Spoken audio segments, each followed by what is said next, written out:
శ్రీగుంటూరులో ఏర్పాటు చేసినటువంటి విలేకరుల సమావేశానికి ఇచ్చేసినటువంటి మీడియా మిత్రులందరికీ కూడా ముందుగా నా హృదయపూర్వక నమస్కారాలు. అలాగే ఈ కార్యక్రమంలో పాల్గొనడానికి ఇచ్చేసినటువంటి నియోజకవర్గ సీనియర్ నాయకులకు, మాజీ శాసనసభ్యులకు, లబ్ధి స్వామి గారికి, వినాయకుడు చంద్రమౌళి గారికి, అలాగే జెడ్పీటీసీలకు అందరికీ కూడా నా హృదయపూర్వక నమస్కారాలు తెలియజేసుకుంటున్నాను. అలాగే ఈరోజు రాష్ట్రంలో నూతనంగా ప్రభుత్వాన్ని ఏర్పాటు చేయబోతున్నటువంటి కూటమి ప్రభుత్వానికి కూడా యువజన విభాగం తరఫున, వైఎస్ఆర్ కాంగ్రెస్ పార్టీ యువజన విభాగం తరఫున కూడా నేను శుభాకాంక్షలు తెలియజేసుకుంటూ, అదే రకంగా ఈరోజు నందికొట్కూరు నియోజకవర్గంలో దాదాపుగా వైఎస్ఆర్ కాంగ్రెస్ పార్టీకి 80,000 ఓట్లు పడడం జరిగింది. ఆ 80,000 ఓట్లు వేసి వైఎస్ఆర్ కాంగ్రెస్ పార్టీకి మద్దతు తెలిపిన ప్రతి ఒక్క ఓటర్కు కూడా ముందుగా నా ప్రత్యేక ధన్యవాదాలు, కృతజ్ఞతలు కూడా నేను తెలియజేసుకుంటున్నాను. ఒక ముఖ్యమైన విషయం నేను ఈరోజు చెప్పదలుచుకునేది ఏమంటే కనుక, నేను రాజకీయాల్లోకి వచ్చి దాదాపుగా 11 సంవత్సరాలు అయింది.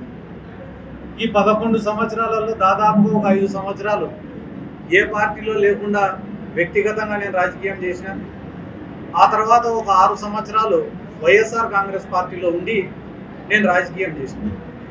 ఈ 11 సంవత్సరాలలో ఏ రోజైనా కూడా సొంత డబ్బు ఖర్చు పెట్టుకొని నేను రాజకీయం చేసినానే తప్ప ఏ రోజు రాజకీయాన్ని అడ్డం పెట్టుకొని 1 రూపాయిని ఇంటికి తీసుకొని వెళ్ళేది కూడా లేదు.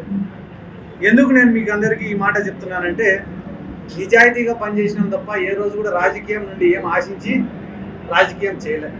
ప్రజల ప్రేమ కోరుకున్నాం, ప్రజల అభిమానం కోరుకున్నాం, ప్రజలు మమ్మల్ని ఇష్టపడాలని కోరుకొని రాజకీయం చేసినామే తప్ప ప్రజల నుంచి ఏం ఆశించి లేదా రాజకీయాల నుండి ఏం ఆశించి మేము రాజకీయం చేయలేము.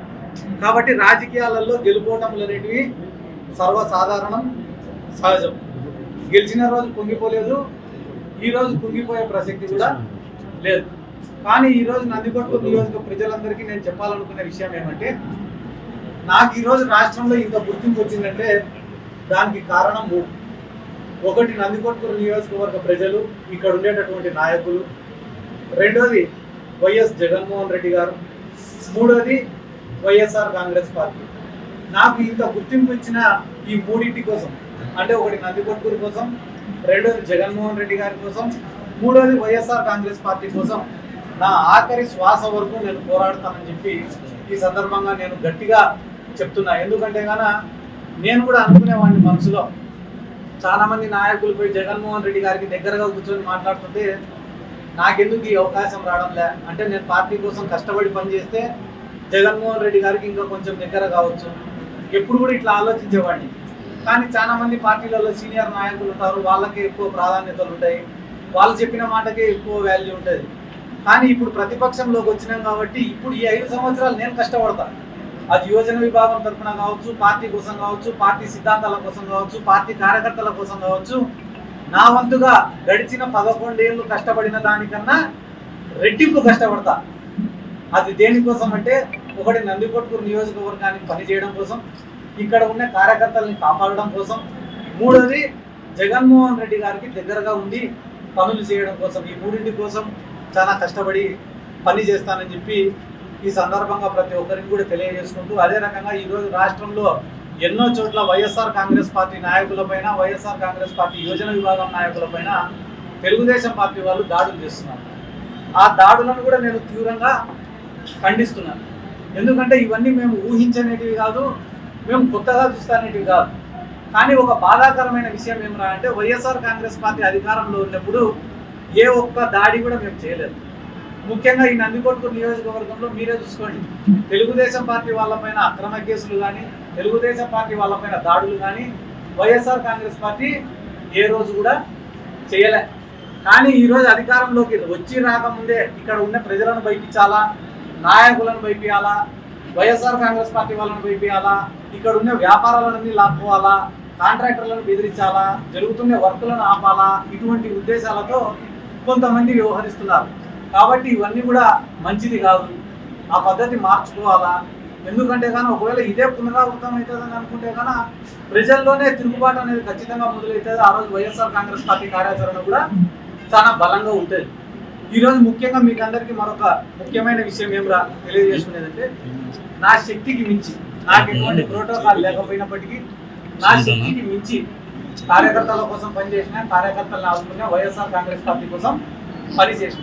గుర్తుపెట్టుకోవాల్సిన విషయం ఏమిటంటే అంటే ఎటువంటి ప్రోటోకాల్ లేకపోయినా కూడా నా శక్తికి మించి నేను పనిచేసిన. అంతేకాకుండా ఈ నందికొట్కూరు మున్సిపాలిటీ పరిధిలో కూడా నేను ప్రజలకు వివరించి చెప్పుకోవాల్సినటువంటి బాధ్యత ఉంది. 2014 నుంచి 19 వరకు తెలుగుదేశం పార్టీకి అధికారం ఇచ్చినారు. అధికారం ఇచ్చిన రోజు వాళ్ళు చేసినటువంటి డెవలప్మెంట్ ఎంత, 2019 నుంచి 24 వరకు దాంట్లో కూడా మా మున్సిపాలిటీ ఏర్పడి కేవలం 3 సంవత్సరాలే. ఈ 3 సంవత్సరాల వ్యవధిలో మేము చేసినటువంటి డెవలప్మెంట్ ఎంత అనేది ఒక్కసారి ఆలోచన చేయమని చెప్పి కోరుతున్నాను. ఎందుకంటే కన్నా ఈరోజు ఓడిపోయినామనే బాధ కన్నా మాకు ఎక్కువ ఏమనిపిస్తుందంటే ప్రజలు ఎక్కడ మమ్మల్ని చెడుగా అనుకుంటారు అనే ఆలోచననే మాకు ఎక్కువగా ఉంది. ఎందుకంటే కానీ మేము రాజకీయాల్లోకి వచ్చినప్పుడు మాకు ఏ పార్టీ అండలేదు.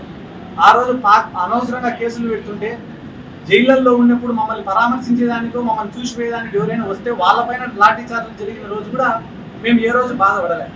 కానీ ఈరోజు అధికారంలో ఉండి ఈ అధికారాన్ని కోల్పోయే పరిస్థితుల్లో ఓటమిని చూసే టైంలో ప్రజలకు వివరించి చెప్పుకోవాలని చెప్పే అంశాలు చాలా ఉన్నాయి.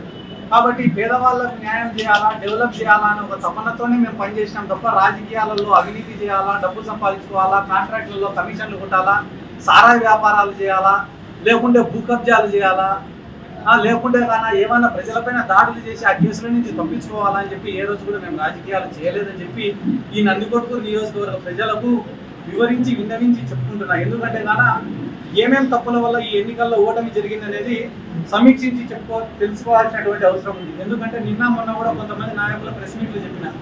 ఒక కారణం నీట్ 2024 ఫలితాల్లో జాతీయ స్థాయిలో సత్తా చాటిన రెజొనెన్స్ 720 మార్కులకు 715, 711, 705, 701, 700 వంటి టాప్ మార్కులతో పాటు ఎగ్జామ్ రాసిన ప్రతి ముగ్గురిలో ఒక్కరికి మెడికల్ సీట్ సాధింపజేసిన రెజొనెన్స్ హైదరాబాద్ క్యాంపస్ లో నీట్ లాంగ్ టర్మ్ అడ్మిషన్స్ జరుగుతున్నవి.